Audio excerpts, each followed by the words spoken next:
Oi pessoal, tudo bem? Eu sou Márcio Krakauer, eu sou diretor da SBEM em São Paulo e eu vou falar um pouquinho sobre os ecos, algumas coisas que eu achei interessantes que aconteceram no congresso do EASD agora em 2017 em Lisboa, para aqui para o nosso jornal Mais Bem, tá?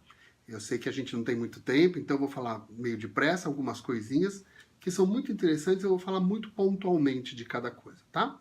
Alguns itens, não tudo, não dá para cobrir o congresso inteiro num vídeo curto. Então, uma das coisas que me chamou a atenção é o estudo TECOS, que a gente já conhece de algum tempo, de sitagliptina, que é neutro para doença cardiovascular, que no momento risco, mas eles mostraram que, eu estou lendo aqui no meu computador, que a sitagliptina diminuiu a progressão para a entrada na insulina. Dentro desse estudo de doença cardiovascular, os indivíduos que usavam uma gliptina DPP-4 tiveram uma redução da incidência de insulinização posterior. Então, um estudo bastante... É uma continuação do estudo, né, muito interessante do estudo TECOS. Ponto número 2 é um estudo chamado Removal, que foi utilização da metformina para diabéticos tipo 1.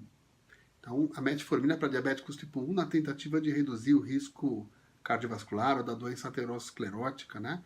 E, enfim, esse estudo já foi apresentado no ADA e ele acabou não dando resultado positivo. Então, a metformina ficou como neutra, como não funcional para a questão cardiovascular com a metformina. Mas é interessante porque eles falaram agora no EASD que isso abre um pano para poder a gente ter outros estudos para drogas para diabetes do tipo 1. Tá? Terceiro ponto foi o Duration 8. O Duration 8 é um estudo utilizando dapagliflozina e exenatide de longa duração, que é o beta que dura uma semana, com perda de peso, perda de pressão, controle melhor do diabetes, e que não teve nenhuma questão de segurança. E o mais interessante dessa parte do estudo que lançaram agora é que teve menos náusea no grupo que usou essa mistura de exenatidilar com a dapagliflozina do que do grupo que não usou. É interessante, não se sabe bem o porquê, mas é interessante. Teve menos náuseas, 5,6 contra 9,6, até significativo, né? Uma questão muito bem tratada deste congresso foi a questão da hipoglicemia. Então, teve uma grande palestra do professor Brian, que mostrou que hipoglicemia não é apenas uma coisa que acontece naquele momento, que tem complicações, relação com as complicações micro e macrovasculares do diabetes, e também com questões cognitivas, com aumento do risco das demências também. Então, que a gente deve, de qualquer maneira, evitar as hipoglicemias nos nossos pacientes com diabetes, tanto tipo 1 como tipo 2. E uma outra coisa que foi afirmada é a nova classificação de hipoglicemia, né? Que o ideal seria, na maioria das pessoas, ficar entre 70 e 180 miligramas por decilitro de meta glicêmica.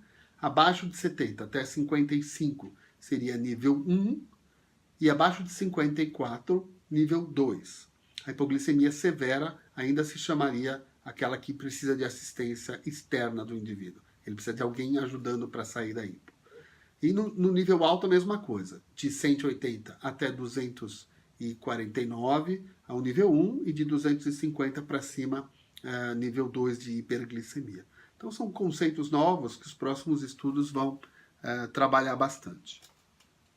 Nós vimos também um estudo de insulina oral, insulina basal oral, muito interessante. Isso é uma coisa que está sendo estudado já há algum tempo, que é uma cápsula inteligente, que você põe insulina dentro, e essa cápsula pode durar o dia todo, e é uma insulina basal oral. Então, em breve, nós vamos ter isso com bastante efetividade. Esse já é um estudo pequeno com 50 pacientes que foi feito. A droga sotagliflozina, que é a droga que é um inibidor de SGLT1 e SGLT2, uma droga japonesa que vai ser comercializada pela Sanofi, é uma droga que está sendo muito estudada para uso em diabetes do tipo 1. Nós já temos visto muita gente utilizando, né, SGLT2 em diabéticos tipo 1. Não é recomendável no momento ainda utilizar esse tipo de droga nesse tipo de paciente, mas esses são estudos, foi apresentado pela professora Chantal Mathieu, que é uma belga que trabalha muito nessa área e que deu uns resultados excepcionalmente bons para quem usava essa droga, com um risco, claro, de aumento de cetoacidose, porém, que estão sinais que a gente tem que ter nesses pacientes tomando para evitar essas cetoacidoses. Uma outra questão que eu acho que foi bastante falada aqui foi do estudo DEVOTE, que o DEVOTE é um estudo apresentado já recentemente, este ano no ADA, e que agora foi apresentado o 2.0 e o 3.0.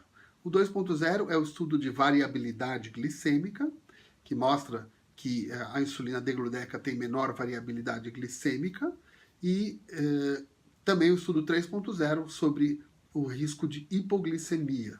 Então, que os indivíduos que utilizaram a insulina degludec tiveram menos hipoglicemia do que os que utilizaram glargina 100, em torno de 40% de hipoglicemia severa e 53% menos de hipoglicemia noturna.